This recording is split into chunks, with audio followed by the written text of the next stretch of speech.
Friends, CMA CS संगीत Saurabh this side. कैसे हैं आप सब? होपफुली फ्रेंड्स आप सभी अच्छे ही होंगे। तो चलिए फ्रेंड्स, आज की वैकेंसी को हम लोग स्टार्ट करते हैं और देखते हैं आखिर कौन से गवर्नमेंट डिपार्टमेंट में आज की वैकेंसी आई हुई है। तो फ्रेंड्स, आज जो वैकेंसी आई हुई है, वो वैकेंसी आई हुई है cement corporation of India limited की तरफ से, जो कि ये गवर्नमेंट ऑफ इंडिया एंटरप्राइज है। और इसमें वैकेंसी आई हुई है जूनियर ऑफिसर S1 स्केल की, जो कि आपकी डिसिप्लिन फाइनेंस एंड अकाउंट्स में है। टोटल नंबर ऑफ पोस्ट इसमें 3 है। और जहाँ तक नंबर ऑफ पोस्ट का बाइफरकेशन का सवाल है, तो उन्होंने बता रखा है रिजर्व्ड के लिए यहाँ पे 1 सीट है, ओबीसी नॉन क्रीमिलियर के लिए भी यहाँ 1 सीट है और शेड्यूल कास्ट के लिए वहाँ पे 1 सीट है। अपर एज लिमिट फ्रेंड इसमें 40 इयर्स की दी गई है। और जहाँ तक आपका क्वालिफिकेशन का सवाल है, या आपके एक्सपीरियंस का सवाल है, तो उन्होंने बता रखा है कि मिनिमम आपके पास 2 इयर्स का पोस्ट क्वालिफिकेशन एक्सपीरियंस होना चाहिए।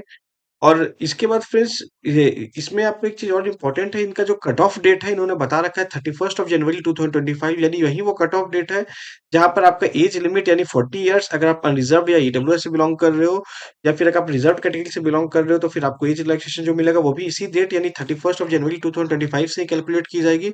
लाइकवाइज फ्रेंड्स, आपकी जो पोस्ट क्वालिफिकेशन एक्सपीरियंस है वो भी इसी डेट से कैलकुलेट की जाएगी। और साथ ही साथ फ्रेंड्स, इसी डेट से आपका कैलकुलेट किया जाएगा कि आपने डिग्री जो ऑब्टेन की है सीए इंटर या सीएमए इंटर, वो भी आपका इसी डेट से आपको रिकॉग्नाइज किया जाएगा। तो इन्होंने क्लियरली बहुत, और एक बात और इन्होंने बता रखा है कि last date of receiving of application is 31st of January 2025। 31 जनवरी 2025 तक इनके पास एप्लीकेशन आ जाना चाहिए। एप्लीकेशन का मोड क्या है फ्रेंड्स, मैं वीडियो के लेटर पार्ट में मैंने डिस्कस किया है। और फ्रेंड्स, जहाँ तक एजुकेशन क्वालिफिकेशन का सवाल है, तो उन्होंने बता रखा है कि अगर सीए इंटर क्वालिफाइड हो या फिर सीएमए इंटर अगर आप क्वालिफाइड हो, in that case you are eligible to apply for it. साथ ही साथ फ्रेंड, जैसे मैंने पहले ही आपसे डिस्कस किया कि आपके पास मिनिमम 2 ईयर्स का आपके पास पोस्ट क्वालिफिकेशन एक्सपीरियंस होना चाहिए in order to apply for this post. और एक इंपॉर्टेंट बात फ्रेंड्स, इन्होंने बता रखा है कि ये जो वैकेंसी आई है फ्रेंड्स, ये परमानेंट वैकेंसी नहीं, ये कॉन्ट्रैक्चुअल वैकेंसी है। तो बिल्कुल आप लोग दिमाग में इस चीज को रखें, ये आपका परमानेंट एम्प्लॉयमेंट नहीं है, ये वैकेंसी आपका कॉन्ट्रैक्चुअल इन नेचर है। फ्रेंड, जहाँ तक आपको कैसे अप्लाई करना है, तो उन्होंने बता रखा है कि आपको ऑफलाइन मोड में एप्लीकेशन आपको अप्लाई करना है। और इस एप्लीकेशन को अप्लाई करके आप लोग जो इन्होंने एड्रेस मेंशन कर रखा है न्यू दिल्ली का, इस एड्रेस पे आपको पोस्ट करना है। साथ ही साथ आप इन्वेलप, जिस इन्वेलप में आप पोस्ट करोगे, तो उसके स्टार्टिंग में आप हेडिंग में आप लिख दोगे application for the post of, तो आप यहाँ पे लिख दोगे जूनियर, आपके जो अकाउंट ऑफिसर की जो वैकेंसी आई हुई है, यहाँ पे इसे आप मेंशन कर लोगे, जूनियर ऑफिसर आप मेंशन कर लोगे ब्रैकेट में अकाउंट्स एंड फाइनेंस करके। तो ये जरूर आप मेंशन कर देना अपने इन्वेलप पे। और ये आपकी एप्लीकेशन जो है ऑन और बिफोर 31st जनवरी 2025 तक आपको वहाँ पे रिसीव हो जाने चाहिए।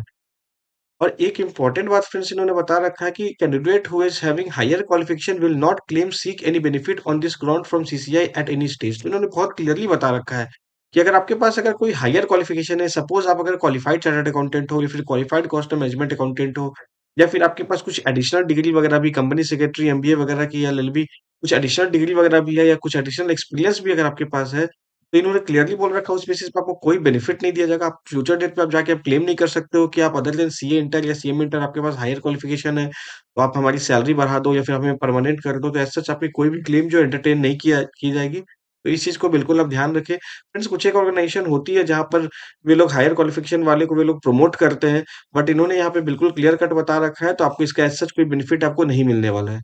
और जहाँ तक एज रिलैक्सेशन का सवाल है फ्रेंड, तो जो भी गवर्नमेंट ऑफ इंडिया के हिसाब से एज रिलैक्सेशन होती है, मतलब अगर ओबीसी नॉन क्रिमिनल से बिलोंग करते हो 3 इयर्स का आपको एज रिलैक्सेशन मिल जाएगा। एसटी एससी को 5 इयर्स का मिल जाएगा, पीडब्ल्यूडी को 10 इयर्स का मिल जाएगा। ये ओवर एंड अबव जो आपका प्रिस्क्राइब्ड आपकी एज लिमिट है यानी 40 इयर्स, उसके अबव आपको इन सारी चीजों का बेनिफिट मिल जाएगा अगर आप रिजर्व कैटेगरी से अगर बिलोंग करते हो। और जहाँ तक आपके सिलेक्शन का सवाल है फ्रेंड्स, तो उन्होंने बता रखा है कि सबसे पहले आपकी एप्लीकेशन को शॉर्टलिस्टिंग की जाएगी on the basis of application आपने जो फाइल किया उस बेसिस पर। और जो शॉर्टलिस्टेड एप्लीकेंट है उन्हें इंटरव्यू के लिए कॉल अप किया जाएगा। और आपका सिलेक्शन जो होगा, final selection, that will be only on the basis of interview. तो इंटरव्यू के बेसिस पे आपका फाइनल सिलेक्शन इसमें किया जाएगा। और जहाँ तक एप्लीकेशन फी का सवाल है फ्रेंड, तो उन्होंने बता रखा है कि अगर आप अनरिजर्व कैटेगरी से बिलोंग करते हो या फिर ओबीसी से बिलोंग करते हो या फिर ईडब्ल्यूएस से बिलोंग करते हो, इन दैट केस 100 रुपीज आपकी एप्लीकेशन फी है, जो कि आपको पेएबल रहेगा। हालाँकि अगर फ्रेंड, अगर आप अदर कैटेगरीज़ की बात करो, एसटी, एससी, पीडब्ल्यूडी की बात करो, in that case you are exempted from the payment of application fee. इन्होंने बोल रखा है कि आपको डिमांड ड्राफ्ट बनाना पड़ेगा, और demand draft in favour of cement corporation of India payable eight new new Delhi.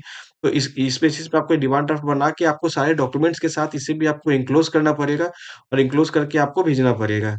और फ्रेंड्स, जहाँ तक आपके रेम्युनरेशन का सवाल है, वो उस इसे मैं डिस्कस कर लूँ, लेकिन इसके पहले मैं बता दूँ कि इन्होंने डेज़िग्नेशन का नाम सीए इंटर और सीएमए इंटर इन्होंने रखा है।